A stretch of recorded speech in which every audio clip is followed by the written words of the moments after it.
அவ எப்பயுமே நான் அக்கறையா பார்த்துக்கிட்டா. அவ முதல்ல சாப்பிட்றதுக்கு முன்னாடி நான் சாப்பிட்டேனான்றது கவலைப்படுவா.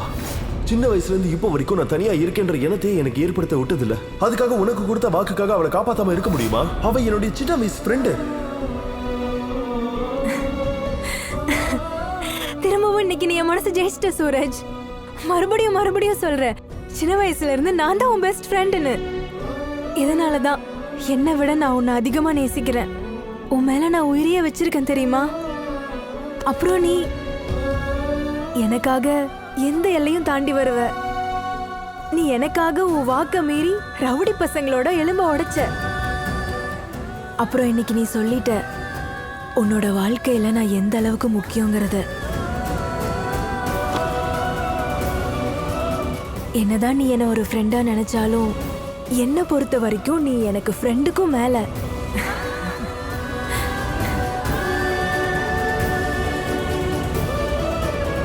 ஆனா இனிமே பாரு, உன்னை நான் எனக்கு எப்படி சொந்தமாக்கிக்கிறேன்னு. நீ எனக்கு மட்டும்தான்.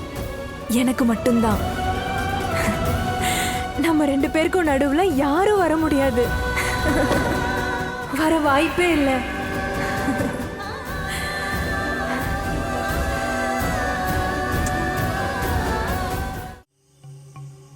அப்பா கொடுத்தது ஒரு வேலை, அதையும் உன்னால ஒழுங்கா செய்ய முடியலையா? சூரஜ், நீ எல்லாம் எதுக்கு இருக்க? அப்பா, நீங்க சூரஜ் ரொம்ப தான் தலைமையில தூக்கி வச்சு ஆடுறீங்க. வெறும் ஒரு 15 நிமிஷம் தான் இருந்துச்சு. ஆனா அவன் பொறுக்கல. அவன் எதை பத்தி யோசிக்காம உங்களுக்கு கொடுத்த வாக்க மறந்துட்டு அவன் போய் சண்டை போட்டிருக்கான். நான் இந்த வீட்டை விட்டு நிரந்தரமா போறேன். ஆனா ஒரு கண்டிஷன். உன்னுடைய எல்லா கண்டிஷனும் எனக்கு ஓகே தான். நான் என்ன பண்ணணும் சொல்லு. அடுத்த 48 மணி நேரத்துக்கு நீ எந்த சண்டைக்கும் போக கூடாது. யாரையும் கை ஊங்க கூடாது. யாரையும் மிரட்டவும் கூடாது. அப்பா, உங்களை கோவப்படுத்துறதுக்கான தண்டனை என்னன்னு நீங்க தான் அவனுக்கு காட்டி ஆகணும். இதுக்கு ஒரு பழமொழி இருக்கு. ஒருத்தனுக்கு தகுதி என்னவோ அந்த தகுதிக்கு தகுந்த வேலை தான் செய்யணும். அதனால வக்கீல் சார், நீங்க போய் உங்க வேலையை பாருங்க. அது போகட்டும், நம்ம புது ஃபேக்டரி மேல யாரும் ஸ்டே வாங்கியிருக்காங்கல்ல, அந்த ஸ்டே உடைச்சு ஃபேக்டரி ஓபன் பண்ண கோர்ட்ல பர்மிஷன் வாங்கினீங்களா?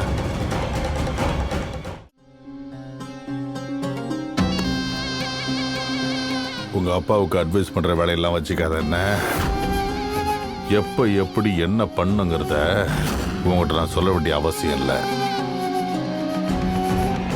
அப்புறம் சூரஜ் பத்தின கவலையை விட்டுடு. நான் என்ன ஆசைப்படுறேனோ அதான் அவன் செய்வான். சாரிப்பா, ஆனா உங்களுக்கே சூரஜ் மேல இவ்வளவு நம்பிக்கை இருக்கு? அவன் கண்டிப்பா திரும்ப விஷா இந்த வீட்டுக்கு கூட்டு வந்துருவானா? அடோராக், ஒரு மனுஷன் உப்பு தினதுக்கு அப்புறம் கூட உண்டை வீட்டுக்கு துரோகம் பண்ணுவான். ஆனா வளர்ப்பு மிருகம் இருக்க எவ்வளவுதான் அடிவானாலும் அது நன்றியோட தான் இருக்கும். அதே மாதிரி சூரஜ் நான் வளர்க்கிற நாய் நான் சொல்றத மட்டும்தான் கேட்பான். அவன் என்னைக்கு எனக்கு துரோகம் பண்ண மாட்டான். வாய்ப்பே இல்லை.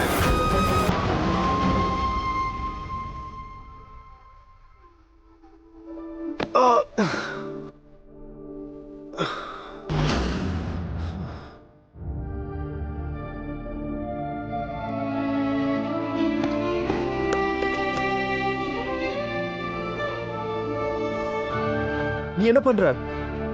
இதுக்கெல்லாம் ஒன்றும் அவசியம் இல்லை. நீ கையெடு. பின்னாடி போ. ஏய், நான் சொல்றது உனக்கு கேட்கலையா? நான் சொல்றதெல்லாம் அவசியம் இல்லை. கையெடு. ஒரு பொண்டாட்டி எவ்வளவு கேட்க விரும்புவாளோ அவ்வளவுதான் கேட்பா.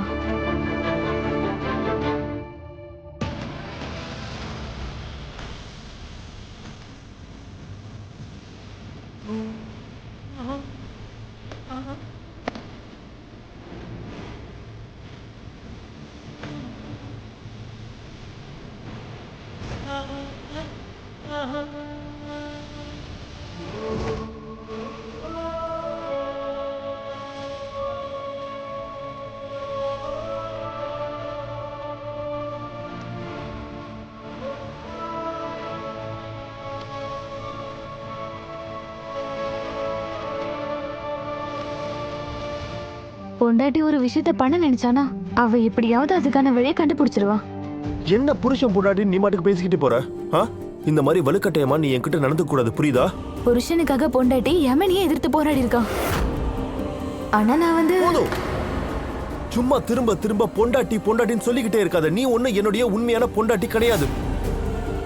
நமக்கு நடந்த ஒரு கல்யாணமே கிடையாதுன்னு உனக்கு தெரியும். நீ எனக்கு உண்மையான பொண்டாட்டி கிடையாது. நான் சொல்றது கேட்டுச்சா?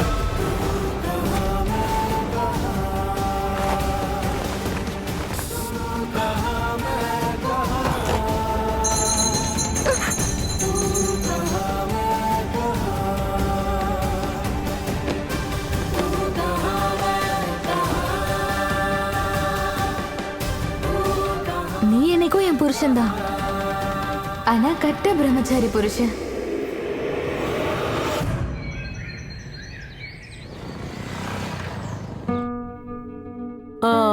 அட கடவுளே, என்னை காப்பாத்துப்பா. ஏய் மோனிகா, சாமி படத்துக்கு முன்னாடி 15,000 வச்சிருக்க, அது கொண்டு போய் பூரண பேங்க்ல டெபாசிட் பண்ண சொல்லு. சரிங்க அத்தை. ஏ மகாராணி, எங்க போற? சப்பாத்தி போட போறேன். தினம் கொஞ்சம் கொஞ்சமா சப்பாத்தி போட ஆரம்பிச்சேன்னா அப்புறம் நல்லா சப்பாத்தி போடுவேன். அதனாலதான். அப்படியா? உங்க அம்மா என்ன பணம் காய்க்கிற மரமா இங்க வச்சிருக்காங்க? நீ சப்பாத்தி போட்டு கத்துக்கிறதுக்காக மாசம் ஃபுல்லா நான் மளிகை சாமான் வாங்கி வச்சுக்கிட்டே இருக்கட்டுமா? அன்னைக்கு அந்த ரவுடி பசங்க பிந்தியாவை தொட்டாங்களே, அவனுங்க நாசமா தான் போகணும். அன்னைக்கு அவனுங்க தொடாம இருந்தா இன்னைக்கு நீ இந்த வீட்லயே இருந்திருக்க மாட்டேன். உன்னை சமையல் கட்டுக்கு அனுப்பாம இருக்கிறதுக்காக எல்லாம் உனக்கு இங்க இலவசமா சாப்பாடெல்லாம் போட முடியாது. இன்னைக்கு நீ மார்க்கெட் போய் ஃப்ரெஷ்ஷான காய்கறிகளை வாங்கிட்டு வரணும், சரியா? மோனிகா, இவகிட்ட பைய கொடுத்து என்னென்ன வாங்கிட்டு வரணும்னு சொல்லு. சரிங்க அத்தை.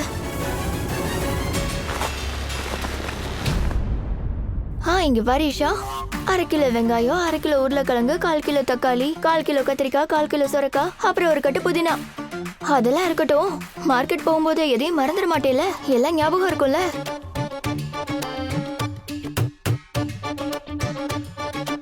நீங்க எதுக்கும் கவலைப்படாதீங்க, எனக்கு எல்லாம் ஞாபகத்துல இருக்கு. நான் வாங்கிட்டு வந்துடுறேன். தக்காளி, வெங்காயம், உருளைக்கிழங்கு, கத்திரிக்காய், அப்புறம் புதினா. பாரிஷா, கடைக்காரர் உன்கிட்ட பணம் கேட்டாருன்னா அவரை கணக்குல எழுதிக்க சொல்லு, சரியா?